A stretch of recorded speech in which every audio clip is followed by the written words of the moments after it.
Halo guys, sebelum lanjut ke videonya, aku mau rekomendasiin 3 pilihan broker terbaik untuk trader pemula. Yang pertama ada broker FDS dengan minimum lot hanya dengan 0,01, minimum deposit cuma $1 dan spread mulai dari 0. Yang kedua ada broker OctaFX dengan minimum lot hanya dengan 0,01, minimum deposit $50 dan spread mulai dari 1. Yang ketiga ada XM Broker dengan minimum lot hanya dengan 0,01, minimum deposit $5 dan spread mulai dari 1 saja. Jadi tunggu apa lagi? Yuk buruan daftar.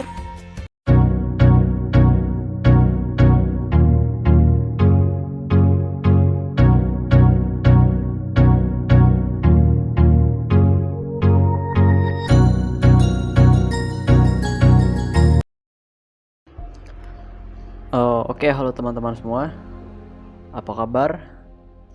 Di pertemuan kali ini atau di video kali ini kita akan melanjutkan video yang sebelumnya, masih mengenai supply dan demand. Nah, sesuai judul, pada video kali ini ada yang request kemarin bagaimana cara melihat zona supply demand yang kuat. Nah, ini di video ini baru akan melihat zona-zona supply demand mana saja yang kuat, belum memasuki bagaimana cara entry di area zona supply dan demand ini ya. Hanya melihat zona supply demand yang kuat, yang bagus untuk kita jadikan acuan dan alat entry. Oke. Yang pertama, zona supply demand apa yang patut kita perhatikan, yaitu zona yang masih fresh atau belum tersentuh ya. Artinya zona yang masih fresh ini itu belum memiliki atau belum tersentuh oleh orderan ya. Zona yang sudah kita tandai itu belum sama sekali disentuh atau di reject atau terjadi rejection di area-area itu. Oke. Nanti akan kita contohkan. Kemudian yang kedua, zona yang sejajar dengan support atau resisten. Terdapat zona supply demand yang sejajar atau di samping kiri zona tersebut terdapat zona support dan resisten. Itu bisa kita indikasikan sebagai zona supply demand yang kuat. Kemudian yang ketiga, zona supply demand yang berada di time frame besar. Oke. Nah, salah satu valid atau tidaknya zona supply dan demand, teman-teman, yang kuat itu berada zona supply demand yang berada di time frame besar. Karena jika yang kita melihat dan menandai di zona supply dan demand yang di time frame yang kecil, itu kemungkinan untuk mendapatkan profitnya juga kecil ya. Oke, langsung kita contohkan di chart. Nah, ini contoh dari video kemarin ya. Kita hapus terlebih dahulu. Yang pertama yang kita lakukan yang pastinya adalah membuka time frame besar ya, minimal H4 atau H1. Oke.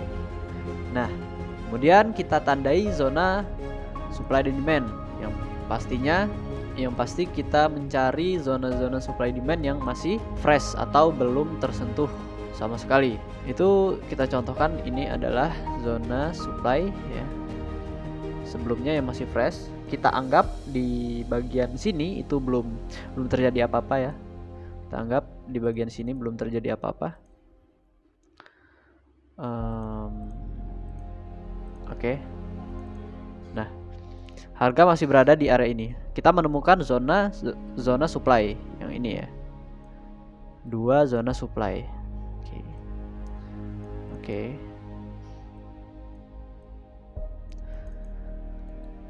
Ya, ini zona supply ya. Terdapat pergerakan harga menurun atau drop. Kemudian terjadi sideways, kemudian harga kembali drop. Itu bisa kita identifikasikan sebagai supply ya. Nah, harga terus bergerak ke bawah. Setelah kita tandai area ini, harga terus ke bawah dan belum menuju atau belum menyentuh area dari supply ini. Artinya ini adalah zona supply yang masih fresh. Artinya ini kita bisa menunggu untuk melakukan open posisi dan melihat reaksi harga ketika menyentuh kembali ke area zona supply yang fresh ini. Seiring dengan berjalannya waktu, harga menyentuh zona supply ini dan yang terjadi adalah terjadi rejection ya. Terjadi rejection di zona supply yang fresh ini. Oke. Itu terjadi rejection yang cukup panjang sekitar 200 pip atau 2200 poin ya. Nah, ini adalah contoh dari zona supply demand yang kuat, teman-teman. Kemudian zona supply demand yang kuat seperti apa lagi yang harus kita perhatikan dan lihat? Itu zona yang sejajar dengan support dan resisten. Sampai video ini dibuat, saya pastikan kalian sudah memahami dan paham tentang basic trading forex, yaitu support dan resisten ya. Saya ingatkan kembali bahwa support resisten adalah batas bawah dari harga ya. Kemudian resisten itu batas atas dari harga. Ini adalah contoh resisten, kemudian ini batas bawah ini adalah bagian dari support. Nah, itu apa yang membuat zona supply demand sejajar dan menjadikan zona supply demand itu menjadi kuat apabila sejajar dengan support resisten. Yang menjadikan support itu ada supply demand yang kuat sejajar dengan support resisten itu adalah support resisten yang sudah di break, kemudian di antara break dari support resisten itu terjadi atau membuat zona-zona supply dan demand. Contohnya ini ya. Ini bisa kita contohkan, ini adalah support kecil, kemudian di break oleh harga sehingga menjadikan harga ini, area ini sebagai zona demand ya. Ini adalah zona demand yang menembus zona resisten dari ini ya. Sebelumnya menjadi resisten, kemudian setelah di break ini menjadi support yang tertembus. Ini adalah salah satu contoh dari zona supply demand yang sejajar atau berhadapan langsung dengan area support dan resisten. Kemudian setelah dia menembus, membuat demand yang fresh. Nah, ini demand yang fresh sejajar dengan resisten ya. Artinya ini zona yang bisa dikatakan cukup kuat untuk kita melakukan open posisi buy ya. Tetapi perlu diingat, sampai video ini dibuat, kita hanya melihat zona-zona yang kuat untuk acuan kita entry. Untuk melakukan open posisi sendiri ada beberapa step yang harus kita lakukan. Setelah video ini dibuat, saya akan buatkan video bagaimana cara open posisi atau order di zona-zona supply demand yang fresh dan bisa dikatakan kuat. Oke. Nah, kita lanjut. Ini adalah salah satu contohnya zona demand yang berhadapan atau menembus dari area resisten sehingga menjadikan demand ini adalah demand yang cukup kuat. Kemudian kita cari lagi, teman-teman. Nah, ini ya. Sama ini. Ini adalah resisten ya. Maksud saya support. Kemudian support ini di break atau dihantam atau ditembus oleh harga ini. Nah, perhatikan, drop, kemudian base, membentuk base, kemudian menghantam atau menembus area support ini, sehingga menjadikan support ini sebagai resisten yang tertembus ya, atau resisten atas. Nah, apa yang kita lakukan? Kita tandai zona supply-nya. ini kan masih fresh, jadi ini cukup bagus untuk kita melakukan entry ya. Nah, ketika harga kembali ke sini menyentuh zona supply ini, bisa kita lihat sendiri itu terjadi rejection yang cukup panjang, sekitar 1100 poin ya. Jika kita open posisi dengan lot 1, itu profitnya adalah $1000 pastinya, seperti itu. Nah, terdapat zona supply ya, adalah zona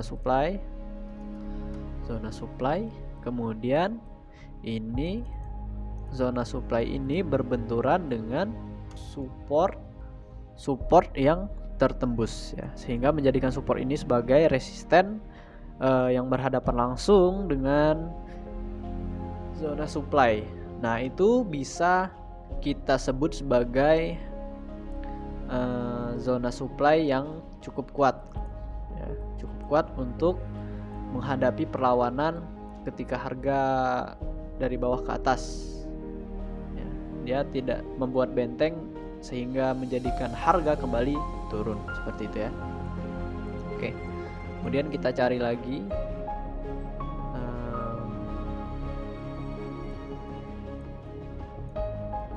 ini adalah area resisten, maksud saya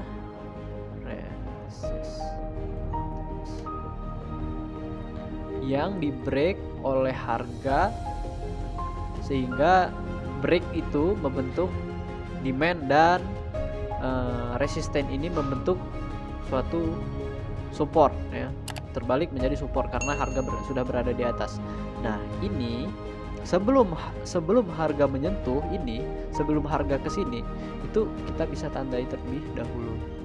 Nah, lihat apa yang terjadi teman-teman. Kita bisa lihat di time frame H1 ya. Mana tadi? Nah, ini ya. Ini resisten, buat resisten, kemudian resisten ini di break. Nah, breakan ini penembusan antara resisten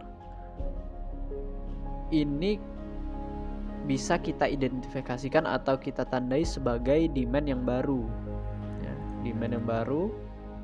Kemudian harga bergerak menuju ke atas dan belum menyentuh area demand ini, itu sebaiknya kita tandai ya, untuk di kemudian hari atau di kemudian sore jam, itu bisa kita aplikasikan untuk melakukan open posisi buy setelah kita menemukan zona-zona ini. Oke, nah lihat kembali ke area ini dan boom, harga bergerak menuju ke atas. Oke, seperti itu ya. Oke, kemudian kita cari lagi, kita coba cari. Nah, ini pun juga sama teman-teman ya. Nah, ini ada area support yang di break oleh oleh harga pada saat pembukaan di hari berikutnya. Kita tandai terlebih dahulu ya. Tandai terlebih dahulu sebelum akhirnya harga menyentuh area ini kembali ya. Nah, ini adalah support yang di break sehingga menjadikan ini sebagai demand ya, maksud saya resisten, dan bentukan dari breakan antara support ini kita tandai dan bisa kita sebut sebagai supply ya. Supply, kemudian harga bergerak terus ke bawah dan mengejar area supply ini kembali, dan yang terjadi adalah harga reject ya. Nah, di area ini kita bisa manfaatkan atau mengambil kesempatan untuk melakukan open posisi sell, seperti itu. Oke. Nah, tentunya hal ini bisa kita lihat dengan jelas dan mudah itu harus sering-sering dipraktikkan ya. Saya ingatkan kembali untuk melatih dan mencari zona-zona ini tentunya harus banyak mempraktikkan dan mengaplikasikan serta menandai zona-zona yang seperti apa yang harus kita tandai ya. Mungkin itu ada beberapa contoh yang saya buatkan. Oke, mungkin apabila kurang jelas Anda bisa mengulang video ini, dan apabila ada kesalahan kata saya mohon maaf, dan bisa berkomentar di video ini. Sekian, terima kasih, dan jangan lupa subscribe channel Forex Indo. Oke.